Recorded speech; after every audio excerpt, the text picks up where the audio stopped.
Okay, in today's video, we're going to learn how to go from the vertex form over to the standard form when it comes to quadratic equations. So basically, we're going to go from an equation that kind of looks like y equals a times x minus h squared plus k down to y equals ax squared plus bx plus c. Why would we do this? Well, different equations give us different pieces of information. The vertex form obviously gives us the vertex. Our h and our k would be our vertex. It's also much easier to graph when it's in the vertex form. The standard form allows us to figure out what number is A, what number is B, what number is C, in case we have to use it for the quadratic formula and we're solving a quadratic. It also allows us to identify the y-intercept, which is the C value. So there's lots of reasons why you might need to convert back and forth in your math class. All right, so first of all, we're going to lead off with a problem of a real simple one, y equals x plus 3 squared. Now, this is vertex form. It doesn't have a specific number up front other than a 1. It doesn't have anything at the end, but we can convert this into standard form. Even though it's the vertex form, it doesn't look like it. The vertex here would be like a negative 3. And then since we don't have like a k value, the y value would be 0. So the vertex here would be negative 3 and 0. So let's convert this into the standard form. So right now, from a binomial, we can actually turn it into a perfect square trinomial. And by doing that, we're going to take the very first term, and we're going to square it. So it'll be x squared. The middle term in my trinomial will just be whatever this number is multiplied times 2 multiplied by x. So that gives me plus 6x. So 2 times 3 is 6. We add the little x on there. The third term is we just take our 3 and we square it. So 3 squared would be 9. So now up here in this first equation, we would have known the vertex, which would have been negative 3 and 0. And then the y-intercept would be 9. So we can kind of figure out different parts of our graph. All right, so what happens if we have a number on the outside? So let's change the number on the inside just to make it look a little different. Then we'll put a number on the outside as well. We'll do x minus 4 squared, and then we'll do plus 2. All right, now this looks a little bit more like vertex form because we have the k value outside there. We have the y value. So here, in this case, my vertex will be 4 and 2. So I know the vertex, but in math class, I might be asked, well, what's the y-intercept?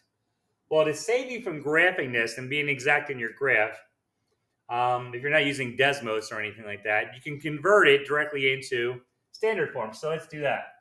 The first thing you want to do is just what we did in the last problem. You want to take your binomial and turn that into a perfect square trinomial.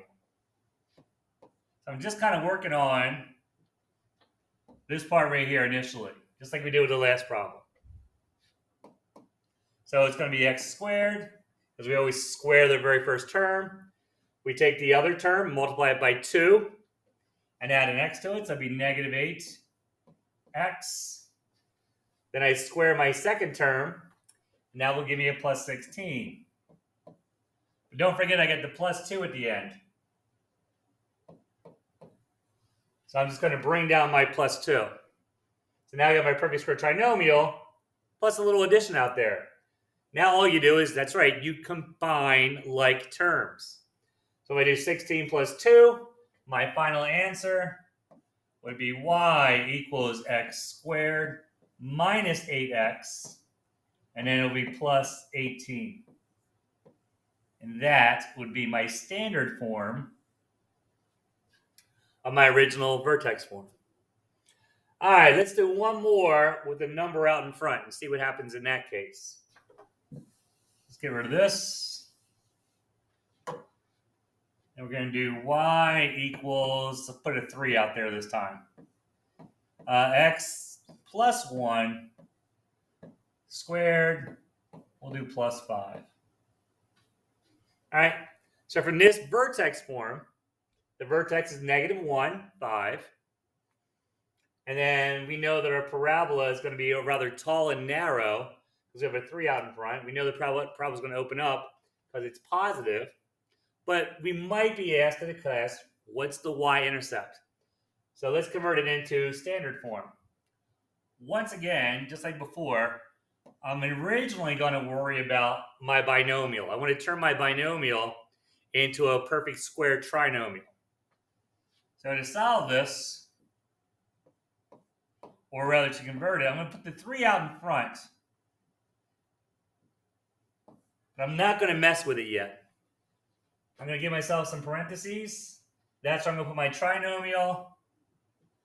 And I'm going to have my plus 5 at the end. All right, so I'm going to turn this binomial into a trinomial first. It's always the first step. So I take x and I square it. I get x squared. I multiply that number times 2 and put an x after it.